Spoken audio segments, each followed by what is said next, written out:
Assalamualaikum warahmatullahi wabarakatuh. Hey everyone, jadi nama saya Sri Surya Nuraziza dengan NIM 021221122 dan di sini saya akan membahas atau mempresentasikan tentang agregat demand 1 yang merupakan chapter 10, membangun model ISLM. Nah, selanjutnya konten-konten atau pembahasan yang akan dibahas di sini tuh ada 4. Yang pertama itu what is ISLM? The second one is the good market and the IS curve. The third one is the money market and the LM curve. And the last one is the short run equilibrium. So kita akan bahas pertama, kita akan harus mengetahui what is ISLM. What is ISLM? Jadi model ISLM adalah interpretasi utama dari teori Keynesian. Jadi tujuan dari model ISLM ini sendiri adalah untuk menunjukkan apa yang menentukan pendapatan nasional pada tingkat harga tertentu. Nah, jadi di sini kita akan bahas figur 10.1 shift in aggregate demand. Dapat dilihat yaitu price level bagian sini, terus ada output Y income bagian sini. Di sini ada AD1, AD2, AD3. Nah, AD ini merupakan singkatan dari aggregate demand. Nah, di sini ada fixed price level atau biasa disebut short run aggregate supply. Nah, jadi penjelasan pada gambar satu ini yaitu untuk tingkat harga tertentu, pendapatan nasional berfluktuasi karena pergeseran kurva permintaan agregat. Jadi model ISLM ini mengambil tingkat harga seperti yang diberikan dan menunjukkan apa yang menyebabkan pendapatan berubah. Oleh karena itu, model menunjukkan apa yang menyebabkan permintaan agregat bergeser. Terus selanjutnya kita masuk ke pembahasan kedua, goods market and the IS curve. Jadi IS adalah singkatan dari investasi dan tabungan. Dan kurva IS mewakili apa yang terjadi di pasar barang dan jasa. Nah, terus ada persilangan Keynesian. Istilah persilangan Keynesian adalah interpretasi paling sederhana dari teori Keynesian tentang bagaimana sih pendapatan nasional ditentukan dan merupakan blok bangunan untuk model ISLM yang lebih kompleks dan realistis. Ketiga ada pengeluaran aktual. Jadi pengeluaran aktual adalah jumlah yang dibelanjakan rumah tangga, perusahaan, dan pemerintah untuk barang dan jasa. Nah, yang keempat ada pengeluaran terencana, adalah jumlah yang ingin dibelanjakan oleh rumah tangga, perusahaan, dan pemerintahan untuk barang dan jasa itu sendiri. Nah, sekarang, asumsikan bahwa perekonomian tertutup sehingga ekspor neto itu adalah nol. Nah, kita menulis pengeluaran PE yang direncanakan sebagai jumlah dari konsumsi atau C, investasi yang direncanakan atau I, dan pembelian pemerintahan atau G, sehingga dapat kita tulis PE sama dengan C tambah I tambah G. Selanjutnya, nah di sini kita akan membahas fungsi konsumsi. Jadi fungsi konsumsi ini dapat kita tulis sebagai C sama dengan C dalam kurung Y kurang T. Tutup kurung. Nah, persamaan ini menyatakan bahwa konsumsi bergantung pada pendapatan yang dibelanjakan, yang merupakan total pendapatan atau Y dikurangi pajak atau T, atau tax. Nah, jadi untuk saat ini kita akan membuat investasi terencana sebagai exogenously fixed atau STIF. Jadi I sama dengan I garis atas, kami berasumsi juga bahwa kebijakan fiskal atau tingkat pembelian pemerintah dan pajak itu harus tetap atau harus fix. Nah, jadi kita itu menulis G sama dengan G garis atas dan T sama dengan T garis atas. Jadi dapat ditulis PE sama dengan E dalam kurung Y kurang T garis atas tambah I garis atas tambah G garis atas. Selanjutnya, kita akan membahas figur 10.2, yaitu plan expenditure as a function of income. Jadi, dapat dilihat di sini plan expenditure atau PE sama dengan rumus yang tadi, ada juga sini garis yang merupakan sini $1 dan MPC. Jadi, figur 10.2 ini menggambarkan hubungan antara biaya yang direncanakan atau plan expenditure dan pendapatan atau income. Garis tersebut memiliki kemiringan positif karena kemiringan positif ini ya, karena peningkatan pendapatan menyebabkan peningkatan konsumsi. Nah, jadi yang berarti pengeluaran yang direncanakan juga akan meningkat. Jadi semakin tinggi peningkatan pendapatannya, maka semakin tinggi jumlah pengeluaran yang direncanakan. Nah, kemiringan garis ini mencerminkan kecenderungan mengkonsumsi marginal atau MPC yang mengukur berapa banyak sih pengeluaran diproyeksikan meningkat ketika pendapatan meningkat sebesar $1. Nah, terus di sini kita akan membahas the economy in equilibrium, yang dimana pengeluaran aktual sama dengan pengeluaran yang direncanakan, atau pengeluaran aktual biasa dilambangkan sebagai Y dan pengeluaran yang direncanakan sebagai PE. Jadi Y sama dengan PE. Jadi mengingat bahwa Y ini adalah GDP, jadi dimana tidak hanya total pendapatan tetapi juga total pengeluaran aktual untuk barang dan jasa sebagai PE-nya. Nah, jadi kita akan membahas figur 10.3 yang merupakan the Keynesian cross.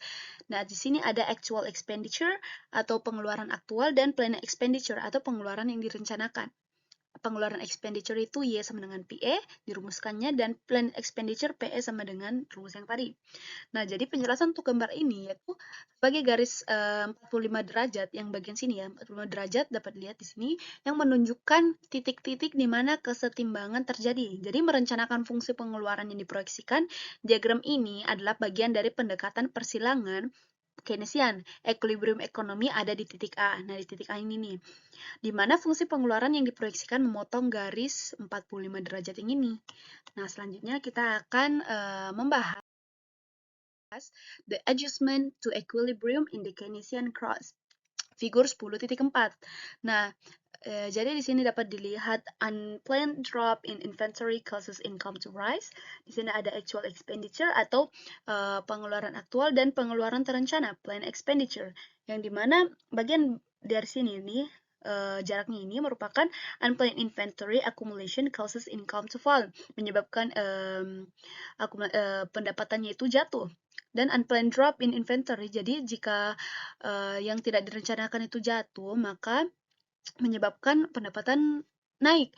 Atau penjelasan lebih lanjutnya, jika perusahaan berproduksi pada tingkat Y1 ini ya, Y1, maka pengeluaran direncanakan atau PE1 kurang dari produksi, dan perusahaan mengakumulasi persediaan. Jadi akumulasi persediaan ini akan mendorong perusahaan untuk mengurangi produksinya. Nah, demikian pula jika perusahaan berproduksi akibat pendapatan nasional menurun hingga mencapai tingkat keseimbangan yang lebih rendah. Jadi pada tingkat Y.2 ini, maka pengeluaran yang direncanakan atau PE2 melebihi produksi dan perusahaan menghabiskan persediaan mereka. Nah, penurunan persediaan ini mendorong perusahaan untuk meningkatkan produksi. Hal ini berarti peningkatan pendapatan dan mendekati tingkat keseimbangan. Nah, dalam kedua kasus ini nih, keputusan perusahaan akan mendorong ekonomi menuju equilibrium yang ini. Equilibrium income between this. Nah, selanjutnya kita akan membahas fiscal policy and the multiplier government purchases. Jadi the ratio dari delta Y per delta J ini atau delta G ini biasa dipanggil atau biasa disebut dengan government purchases multiplier.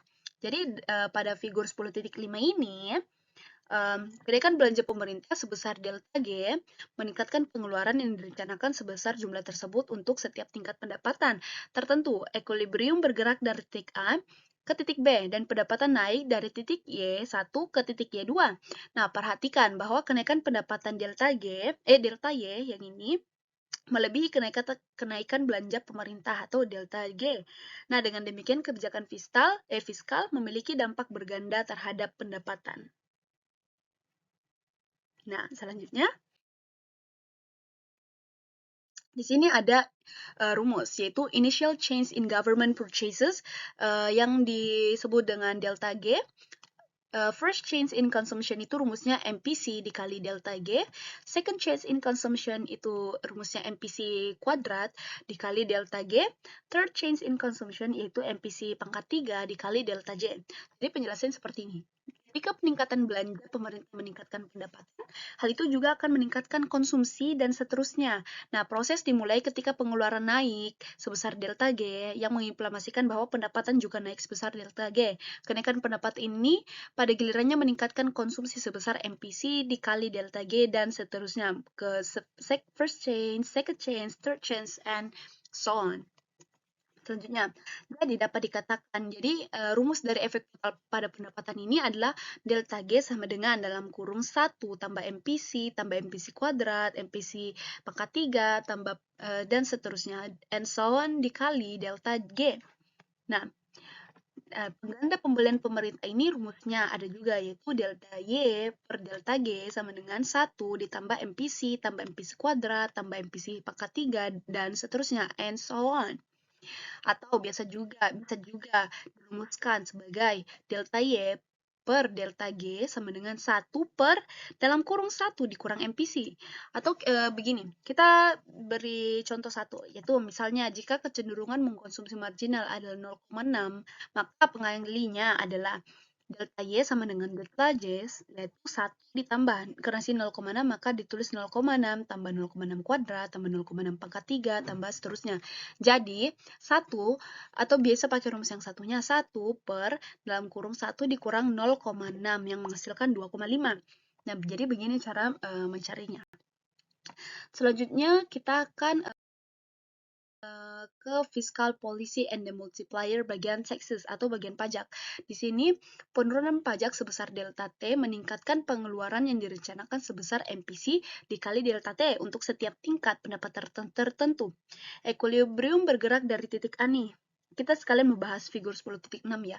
Jadi dari equilibrium ini bergerak dari titik A ke titik B dan pendapatan naik dari titik Y1 ke titik Y2. Nah, sama seperti peningkatan belanja pemerintah yang memiliki efek berganda pada pendapatan, demikian pula pada penurunan pajak. Seperti sebelumnya, dapat diketahui bahwa perubahan awal dalam pengeluaran sekarang menjadi MPC dikali delta T. Tadi kan MPC kali delta G, sekarang MPC dikali delta T. Nah, dikalikan dengan 1 per 1 kurang MPC. Efek keseluruhan pada penetapan ini dapat dirumuskan sebagai delta Y per delta T sama dengan minus MPC per dalam kurung 1 dikurang MPC tutup kurung. Atau bisa disebutkan sebagai delta Y tambah delta T sama dengan rumus yang tadi, dengan contoh soal yang tadi, sama dengan minus 0,6 per 1 dikurang 0,6 sama dengan minus 1,5. Nah, jadi selanjutnya kita akan bahas the interest rate investment and the ES atau IS curve. Untuk menambahkan hubungan antara tingkat bunga dan investasi ini, kita menulis tingkat investasi yang direncanakan sebagai I sama dengan I dalam kurung R untuk investasi. Atau in English it's called I. Jadi di bagian figur 10.7 ini, bagian A pada panel A-nya ini kita ada the investment function, yaitu fungsi peningkatan ini ditunjukkan pada panel A, the investment function ya.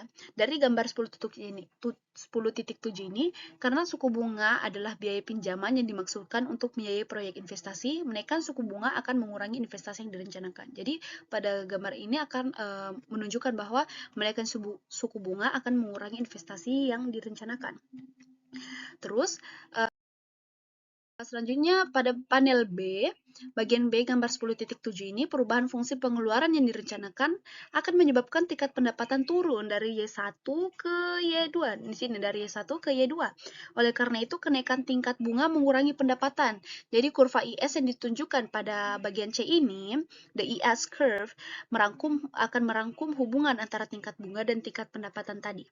Jadi jadilah kurva IS.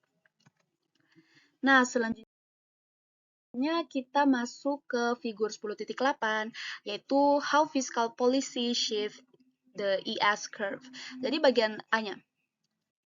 Di sini ada bagian A.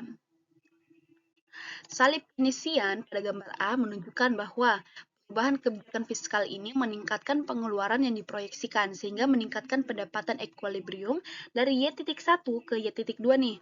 Oleh karena itu, pada panel B, berhubungan dengan panel B, peningkatan belanja pemerintah menggeser kurva IS keluar. Nah, menggeser dari kiri ini ke kanan. Nah, jadi kita dapat menggunakan persilangan Keynesian untuk melihat bagaimana sih perubahan lain dalam kebijakan fiskal menggeser kurva IS ini. Nah, jadi karena pemotongan pajak juga meningkatkan pengeluaran dan pendapatan, hal itu juga akan menggeser kurva IS keluar atau ke kanan. Biasa disebut outward. Nah, selanjutnya kita masuk ke pembahasan ketiga, the money market and the LM curve. Pembahasan pertama itu the theory of liquidity preference. Jadi LM adalah singkatan untuk LM ini ya, LM curve. Jadi LM itu singkatan dari likuiditas dan uang. Dan kurva LM mewakili apa yang terjadi pada penawaran dan permintaan uang. Dalam karya klasik General Theory, Keynes menawarkan pandangannya tentang bagaimana sih tingkat bunga ditentukan dalam jangka pendek. Nah, penjelasan ini disebut teori preferensi likuiditas karena mengemukakan bahwa tingkat bunga disesuaikan untuk menyeimbangkan penawaran dan permintaan aset ekonomi yang paling liquid atau yang paling uang.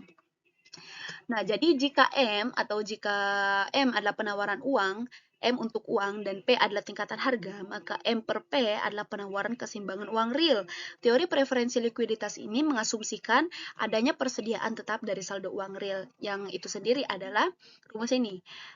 Dalam kurung M per P tutup kurung sama dengan M garis atas per P garis atas.